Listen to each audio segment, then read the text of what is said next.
2 of my Japan video diaries.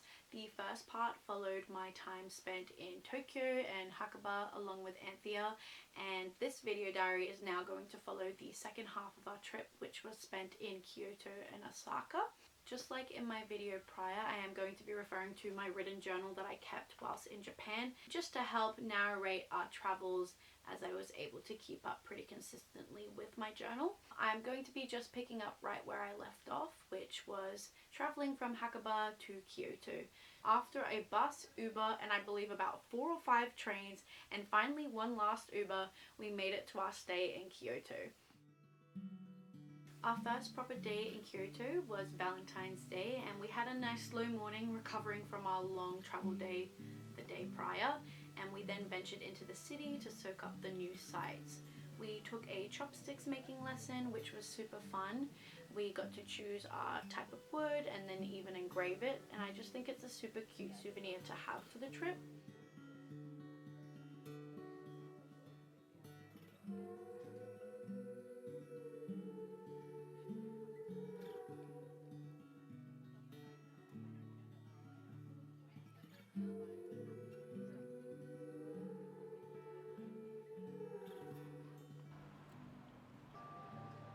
For dinner, we found a sushi train called Kura Sushi where every plate was about $1 to $2 and everything was insanely delicious. They also had these little iPads on the end of every table with this game that you could play after every 5 plates eaten, which was actually a really good marketing strategy for them because we got really into the game.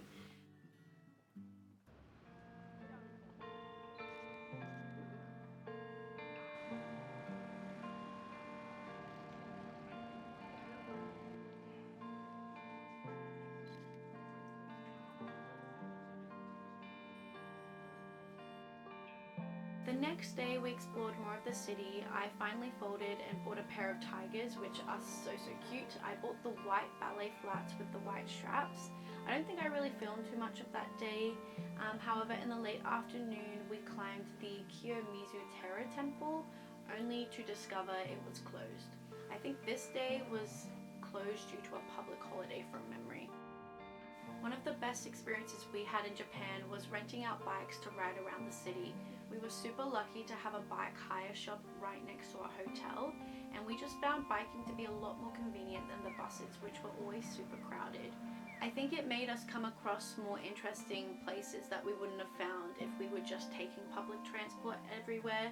For example, we stopped at this small oil lamp museum and it was super cute, and it had about 3 or 4 floors, and you paid like maybe 500 yen to go in. Japan just seems to have an attractional museum for everything you could possibly imagine. We then also went to the Osaka shrine and found 2 cute cats.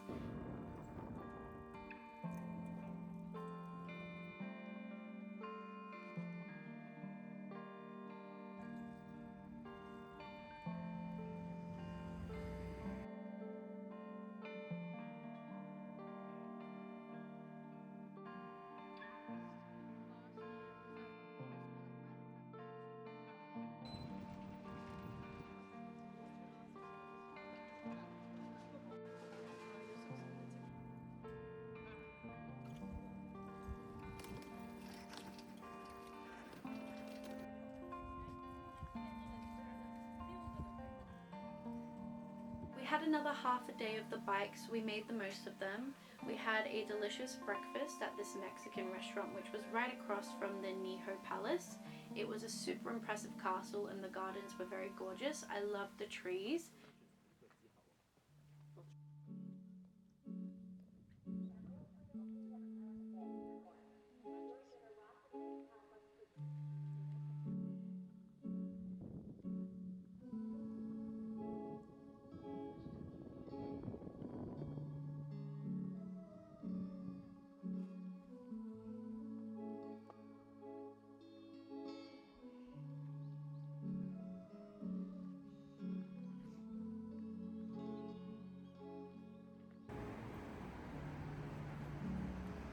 Then had to return the bikes, and so we did that and then headed to Fushimi Inari. I could not believe how many torii gates there were. It was very, very pretty. It was also quite crowded in some of the paths, but we were also then able to find quiet moments in others, which was nice. And there were just so many cats all over the mountain. We were racing against time on the way up because we were hoping to watch the sunset from the top of the mountain in this cafe that Ant's been to before. We were super prepared and for once checked that it would be open before we got to the top. Now, would you believe me if I told you that we got to the top and the cafe was closed? I swear Google and Apple Maps all just blatantly lie about opening hours in Japan. But anyways, such is life, so we appreciated the setting sun from the top of the mountain outside of the cafe and then begun our descent down the mountain.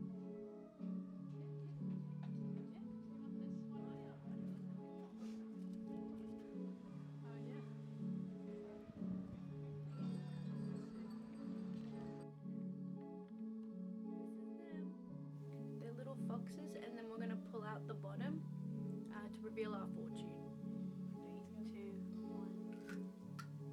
Mine's not coming. Mine's stuck. What does that mean?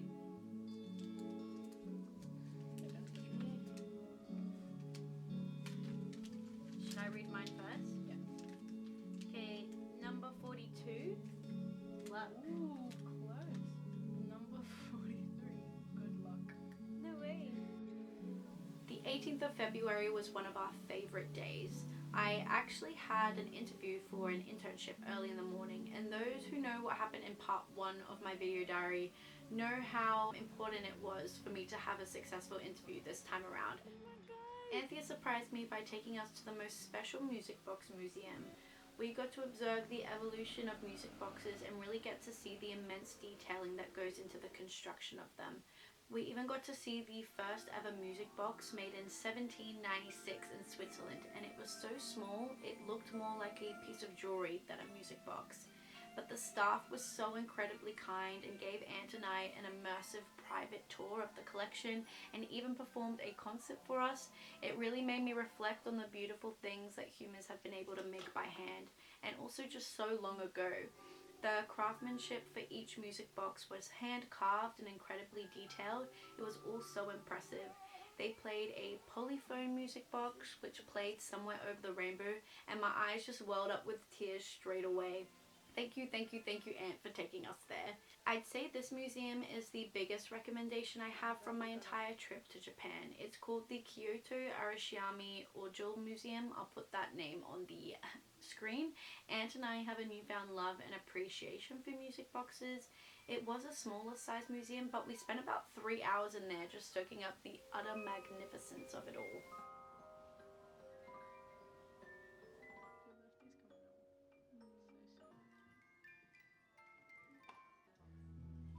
Which one? Natural. Natural.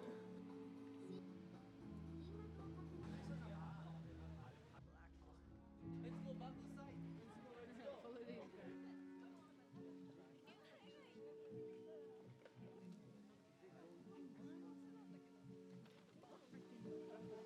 We then went to the bamboo forest and also found a music box shop. Again, it was so gorgeous, and it was like the one that we had seen in Kamakura with all the Tiffany lamps. I think they may be a chain across Japan.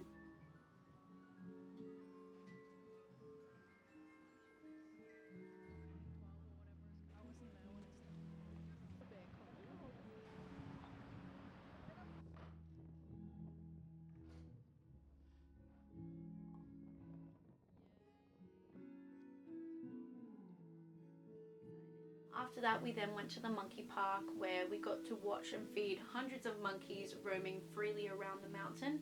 They were scary at first, and then there were all these signs about ensuring you don't make eye contact with them. So on the way up the mountain, I was super stressed about that. But once we actually got up there, it was more just watching them fight one another.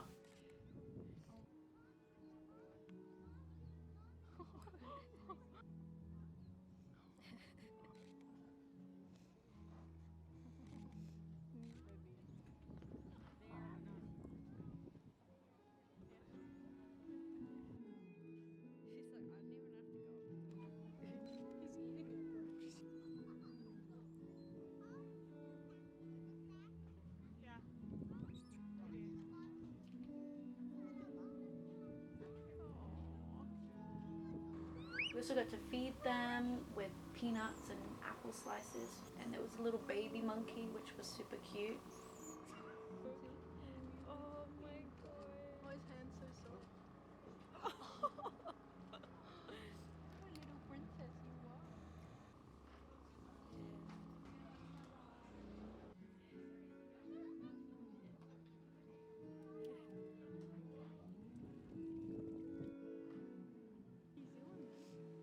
Gonna get some photos on your little maybe depending on the season.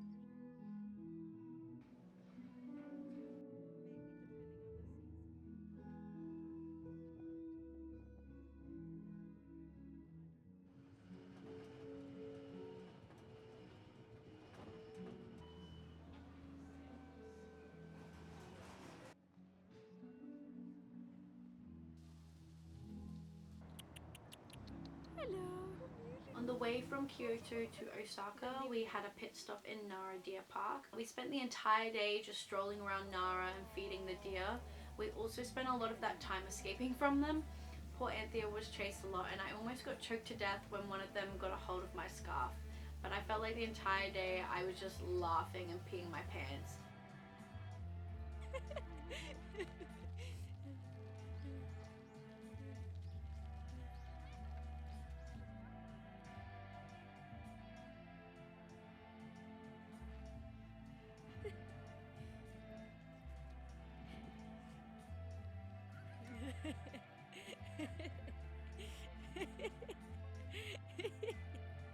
Hey, just put him away.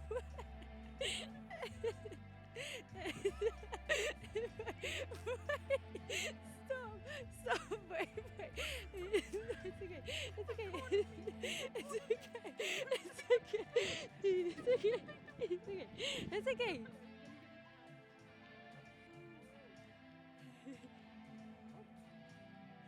You need to put them away. Oh, no, I don't. I swear. I don't think their bites would hurt that bad.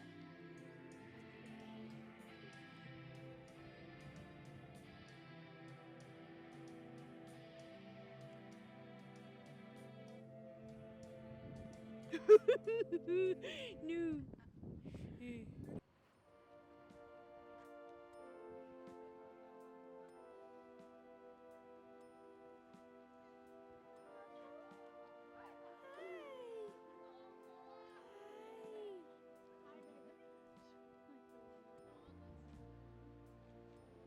Sunbaking.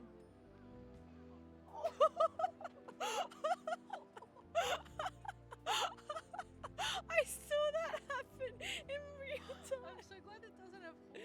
I wish I had filmed that. That was crazy.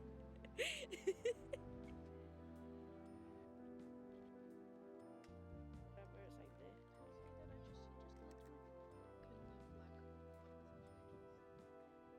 After our day spent in Nara, we then traveled to Osaka and we discovered quickly that we'd accidentally booked to stay in the red light district, but I would say it was a very mild red light district and our apartment was awesome and super cheap. We had a kitchenette, a laundry, a balcony, and a massive projector in our bedroom, so I'd say it was definitely worth it. We had another lay-in after our big travel day. By this point, I was able to let go of the guilt and pressure I had about not using every minute of every day to the fullest whilst in Japan. Having downtime, especially after the longer travel days, was essential for us, and carrying all those bags around really took it out of you, so it was nice to just have that chiller morning. Later in the day, we explored our surrounding areas, headed to a food market, and then we went to Dotonbori. I really loved the neon lights and all of the statues that lit up this street. I found the place to be very thrilling and full of energy, and it was very alive, and there was music coming from everywhere. I thought it was very beautiful at night. We got to see the sunset over the river, and as well as that, the lights all reflecting in the river water was very beautiful.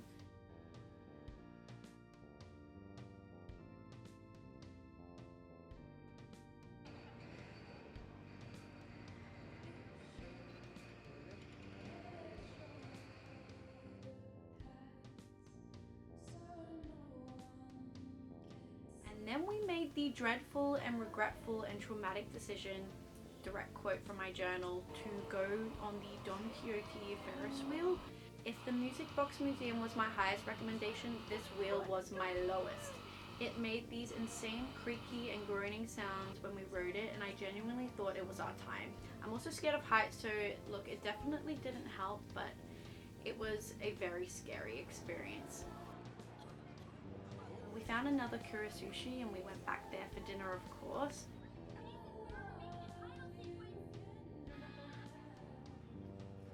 On the 21st, we went to the Katsuyoji Temple. This was one of my favorite temples we visited. There was so much to see, and of course the thousands upon thousands of Daruma dolls was so much fun. The Lage stamp was also really cool, and it felt like a treasure hunt across the entire temple.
That night, Ant and I went to a karaoke place and bought a bunch of cheap drinks from a Lawson nearby. The price for alcohol in Japan was insane. I was getting cans of vodka mixes for about $1 each.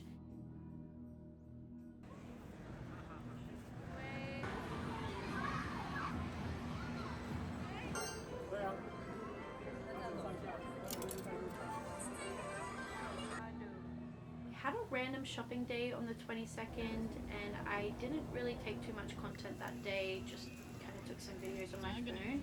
We went to all of the classics like Donkey and Daiso, but honestly we didn't end up caring too much for the shopping, so I'd say if there was a day we could have changed, maybe I'd pick this day.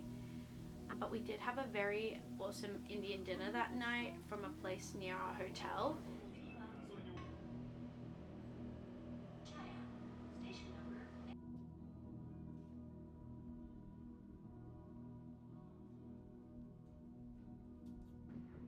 The 23rd of February was another of our favorite days, and it was also our last full day in Japan. So we went to the Sylvanian Families Park, which is actually held within a bigger amusement park called Harvest Hill. It had countless rides and activities to see and do. It also had a bit of a European theme going on with its architecture, which was similar to the amusement park Ant and I went to near Mount Fuji. The Sylvanian Families Park was so cute and I couldn't believe it. We got to do this little treasure hunt quiz thing, and we had to run around translating the questions and then solving them. But it was so fun, and they even gave us a Sylvanian family of our choice for getting all of the answers right, which was so sweet.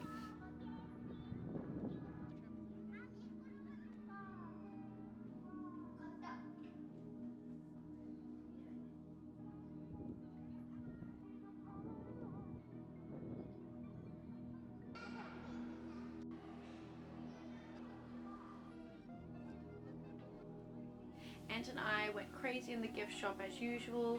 Japan just has this power to put you in a trance the moment you enter a gift shop or a cute little store. You just want to buy everything.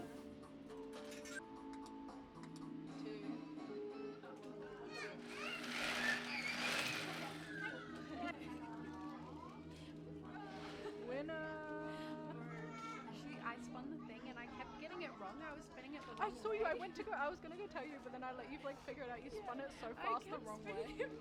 So my camera died whilst I was trying to explain literally the best moment of my entire life. But we were in the Sylvanian family's gift shop and we were playing bingo. We paid like 800 yen to just spin a wheel, and so I did it and a little silver ball popped out.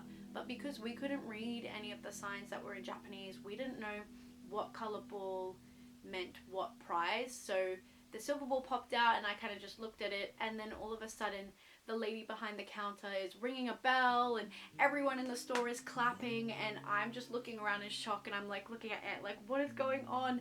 And the lady turns around and picks the biggest box off the shelf, which was the Wisteria House box set. It was like a massive house with like little Sylvanian family characters and furniture.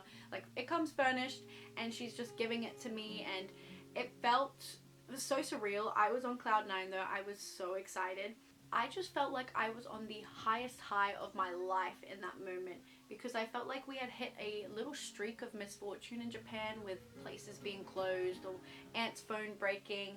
But then on our last full day in Japan, the pendulum swung and the luck was all ours, and Japan had gifted us with the Wisteria Sylvanian family's house, which was, it was just so epic. But also at the same time, it might have been a little bit of a curse, because the box was so big that it didn't fit in any of our suitcases, so then we had to pay for it to be shipped back to Australia anyway. But that being said, thank you Japan for the Wisteria house.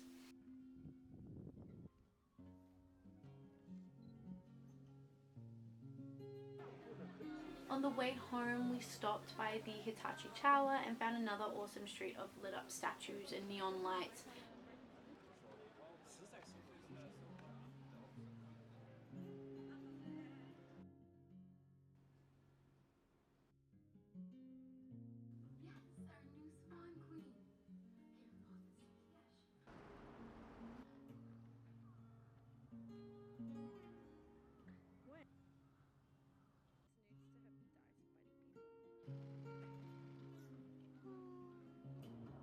Our last day in Japan, we checked out and popped our baggage in storage for the day. We then went to the Osaka castle and admired the gardens.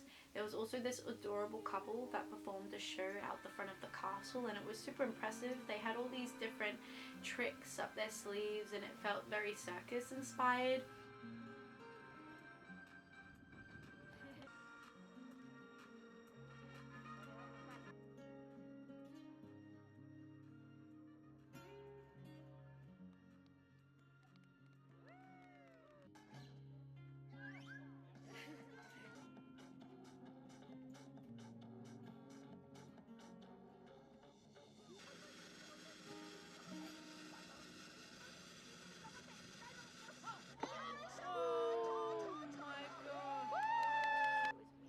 We then headed to the NHK and National History Museum in pursuit of a domo stamp for Ant. Anthea loves domo, so we thought it would be a perfect final stamp for our books. But would you believe it? It's located on the 4th floor, which happens to be closed on Tuesdays. I don't know what it was about Japan and Tuesdays. The exhibits in the museum were really awesome though, and there was this old Japanese village that you could walk through. We also got to dance with domo, and that kind of brings us to the end of the trip. We got a few stamps, and then after that we just headed to the airport. Overall, Japan was a very magical and exciting experience, and I'm really glad I was able to capture it through not only my written journal but through my footage, and now through this video diary I've constructed. I think it'll be something really special to look back on in future.